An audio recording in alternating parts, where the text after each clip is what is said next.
All right, now on to the last one, Shipmaster. Like always, all the perk choices right over here on the screen. These are all the best ones that I have chose.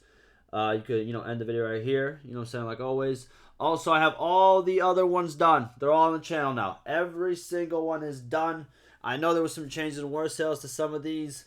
Listen, dog, not too major. I'm not going to hold your hand on those. You know what I'm saying? You got this. I believe in you, all right?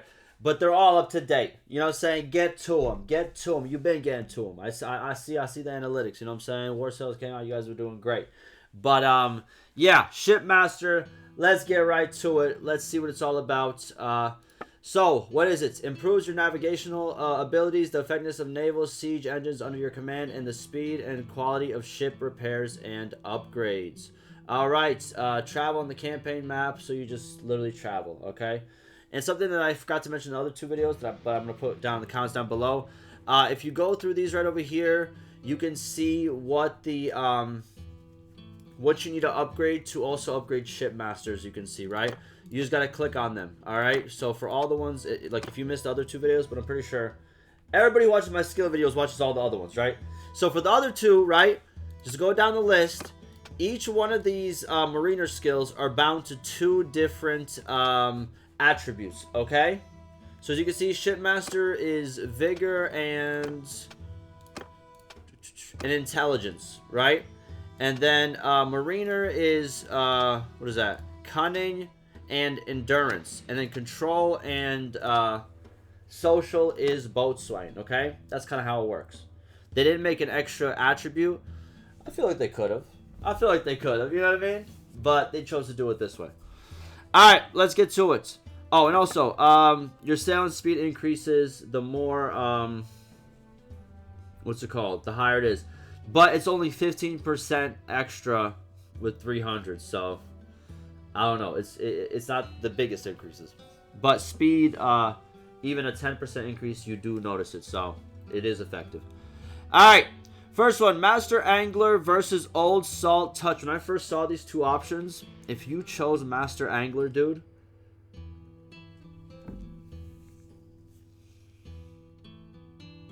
I don't know what to tell you, bro. Decision making, gone. You know what I'm saying? Critical thinking, gone. You know what I'm saying? Just like, oh, what's the pros and cons of each? Gone, brother. Let me hold your hand on this one, all right? So, this one gives you 25% chance per hour of campaign time to catch fish while sailing on a campaign map. Mind you, fish, one of like the lowest, like it's food, sure, but it's literally like it doesn't cost anything. It's so common. It's like grain, but on the sea. Like, you know, it's fish.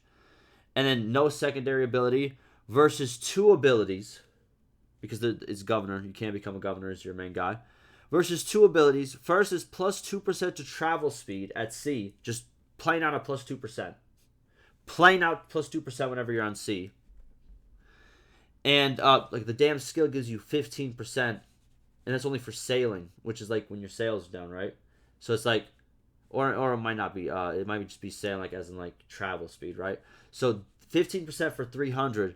This first one gives you a flat out 2%. And on top of that, plus 30% to swimming endurance of crew, which means they have more time to get back on the ship if they fall off of it without drowning. Okay? Versus 25% chance per hour to catch fish. Brother. Lock in. I know some people pick this. Because if you think about it, right? Everybody who's played Bannerlord, right? Like, everybody who's played Bannerlord. Straight up. I'm talking about the 100% of the people that play Bannerlord. And that have played and have had to make this decision. Some people picked Master Angler. And I'm being so honest with you, bro. This is probably top 5 worst perks. Not top 5. There are some horrendous ones. Top 10, it's making top 10. It's top 10. Top 10, brother. Easy. Easy. Old Salt Touch Easiest choice of my life. All right, let's get to it. All right. Then we have Ghost Ship versus Wind Rider. Ghost Ship, plus 20% fewer troops lost when running a blockade, and plus 20% chance to avoid leaving ships behind when escaping engagements. Versus minus 50% to deck movement penalty, and minus 50% to deck movement penalty for crew. I'm going to be honest with you, I still picked the 1 over the 2 because the 20% for blockades, again, I haven't done too much of the ship combat with the sieges, you know what I mean? Like, they don't do too much. We are going to do more testing on it, but I still believe that this number means the 20% fewer troops lost towards the end game when you're doing a lot of sieges on port towns where the blockade does open up, right? Or kind of like that's how you do a blockade. You do it on a port city, right? Like it automatically, like once you set up the camp, the blockade gets set up as well. The 20% troops lost, like I think those will add up. You know what I mean? And then the 20% chance to avoid leaving ships behind when escaping engagements. Again, I think it's like when you're trying to you get caught by a bigger party and you try to like run away, you lose some ships, right? Because you have to like do decoys. Though I think this will add up. I think that those will add up. The deck movement penalty, brother, I'm gonna be honest with you. Where are you trying to go? There's only so much ship. How fast are you trying to get from 5 feet that way to 5 feet that way? I'm just saying. You know what I mean? It doesn't make sense to me. Ghost Ship, I think, is easy choice, even though it's like literally a 1 bonus versus, well, it's actually 2 bonuses. It's the 20% plus the other 20%. So it's still kind of 2 bonuses versus 2 bonuses if you think about it. It's Ghost Ship. Next is Night Raider versus River Raider. Night Raider minus 50% to night spotting range penalty on campaign map. Spotting is like when you get to see, if I'm not mistaken, the party. Because it would say tracks if it was like the arrows that you would see, right? Or like, you know what I mean? Like where the previous party, like, well, actually you don't get to see those on the water, huh? Never mind. I don't think that might even be on the water. But it's on the whole campaign map. It's not just, this is not just for the water. But then you have River Raider, which is minus 3% to coastal movement speed penalty. You move faster on the coastal areas, you know what I mean? And then also plus 10% a chance of capturing enemy troops as prisoners. Pretty good bonus. You know what I mean? That's not just for ships, that's overall. So very, very good. River Raider is the choice over the 1 bonus for Night Raider. Then we have Shock and Awe versus Windborn. Shock and Awe is plus 30% morale boost when ships ram. Wait, 30% morale boost when ships ram enemy ships. Right, and plus 10% to speed on campaign map when against the wind. So it's kind of like, you see the arrow right over here? Right now I'm against the wind because the wind is telling me to go that way, but I'm going this way. Alright?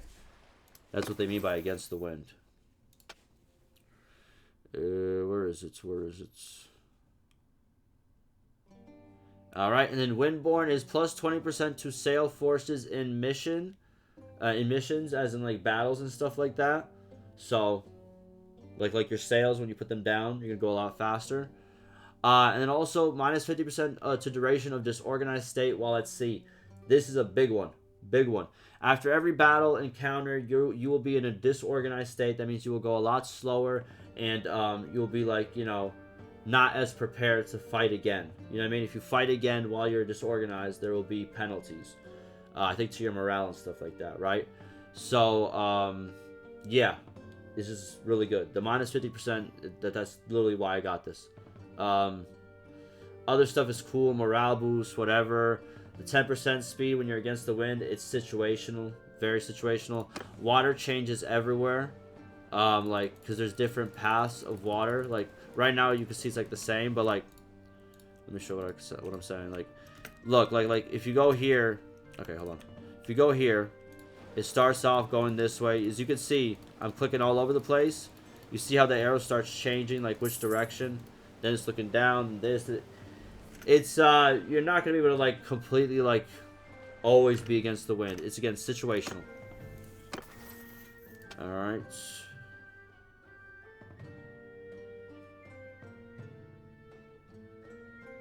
Yeah, very easy windborn. Next, Raven Eye versus the Helmsman Shield. Raven Eye plus 20% to spotting range on campaign map.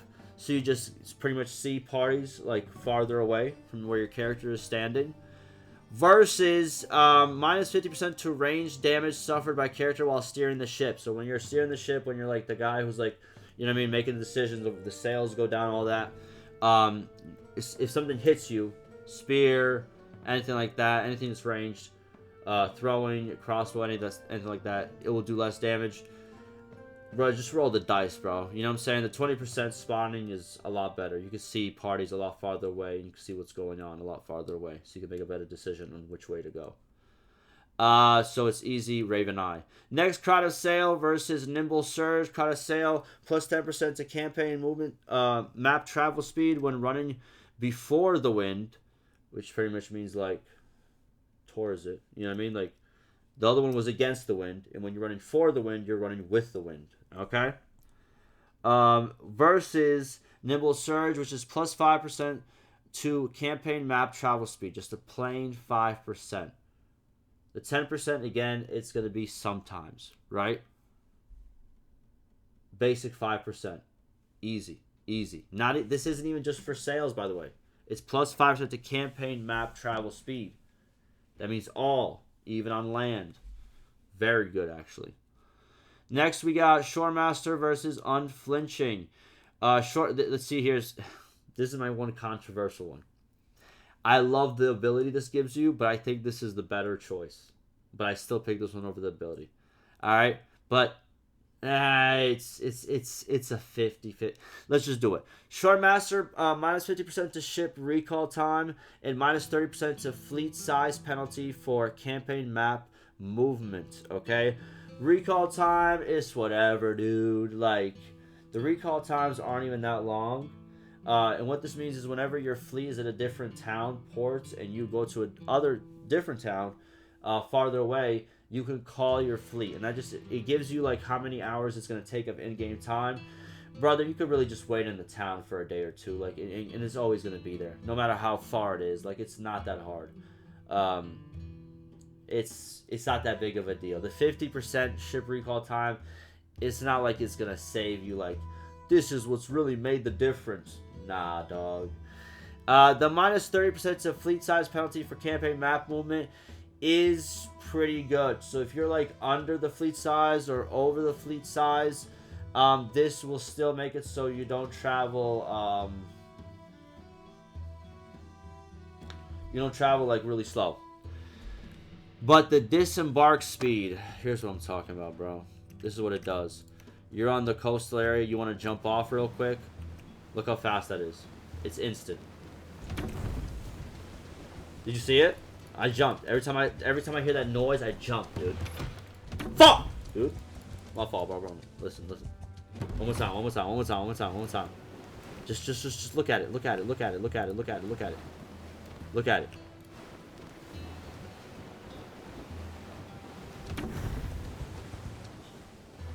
Do you see that?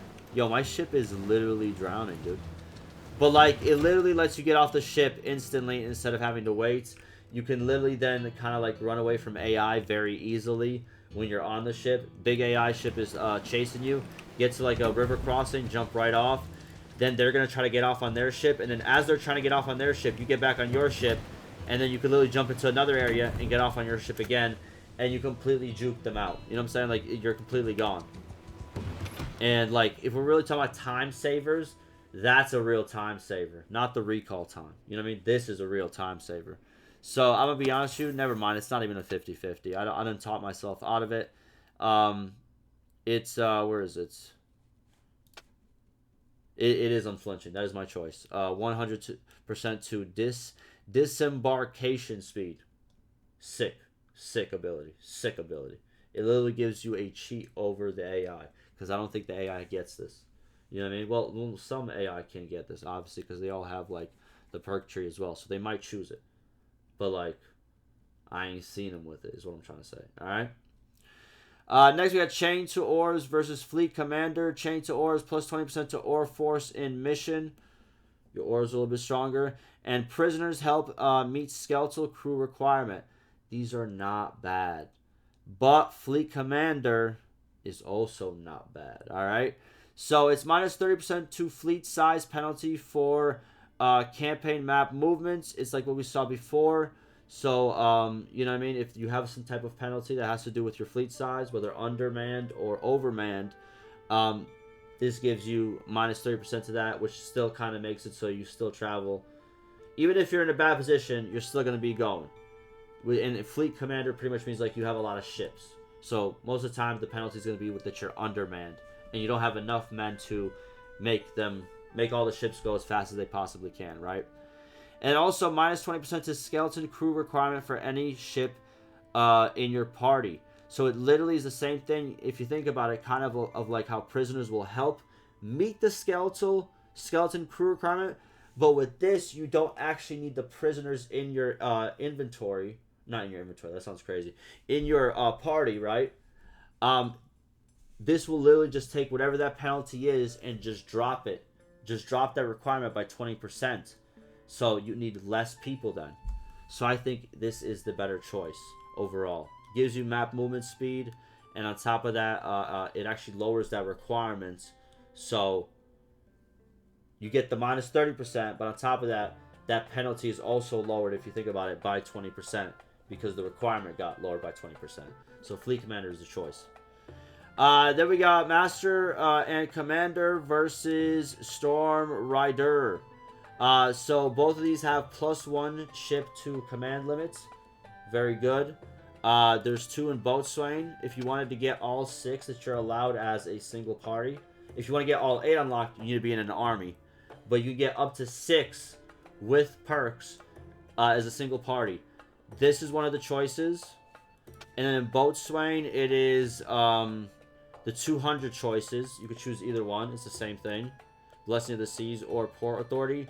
And then Merchant Fleet. This is the choice you have to make in level 250 of Boatswain. If you make these 2 choices on Boatswain and then this one choice on Shipmaster, but not really choice because both of them give it to you, you will get 6 ships instead of 3. So, Master and Commander is +1 XP gained by each troop per hour at sea, and +1 ship to your command limit, versus +30 XP gained by each troop once per day when entering storms, and then +1 ship to command limit. Alright, so, it's kind of different. I'm not really going into the storms, right? So I'd rather just do this. Because the storms, with my size of a fleet, they will impact a lot of damage. It will do a lot of damage. And I will have to pay a lot in repairs. So I kind of like this option. The reason you would get this one, right, is not just for the experience, right? Storms damage your fleet extensively. But if you go to Boatswain, it is one of the ways that you level it up. Weather storms, which means you have to go through the storms. Sail through the storms. So if you get this one, then what will happen is, if you jump into the storms, you will level up your Boatswain. So what I'm saying is, while I play this way, this is also valid. This is a 50-50 in my opinion. This is a 50-50 in my opinion.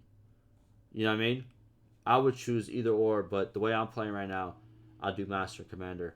But Storm Rider, if you're trying to level up your Boatswain significantly, which I suggest you do actually, I would choose Storm Rider. But if you have a very, very expensive fleet with a lot of big ships, Master and Commander. Next, we have Seaborne Fortress versus the Corsair's Edge. So Seaborne Fortress is +10% to minus 10% to damage sustained by ships when a crew is sent to confront the enemy.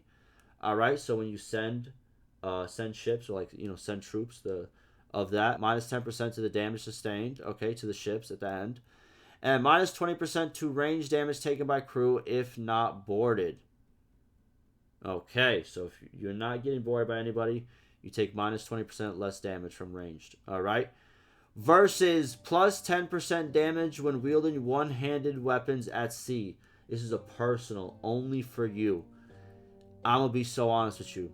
Seaborn Fortress is the call, but not because it's really that good. It's because this one is butt cheek. Butt cheek, brother. But the only good thing, I guess, is if you can become a governor, which your main character cannot. The fishing boat is cool, right? But this is a crazy 250 choice. You could have made this shit at 25. You know what I mean? This 25 choice, Old Salt's Touch, runs marathons on both of these combined. But Seaborn Fortress gives you a better benefit than this. This is insanity.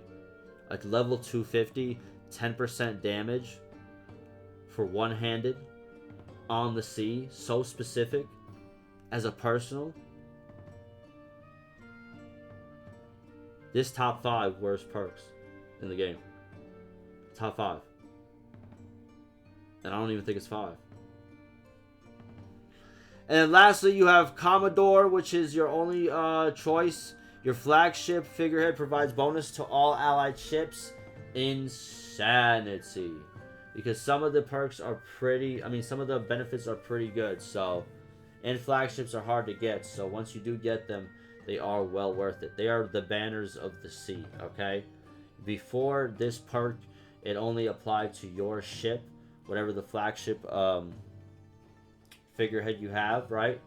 But obviously with this, it's like a huge aura boost. Pretty good. Alright, that'll do it for me. And I'll see you in the next one.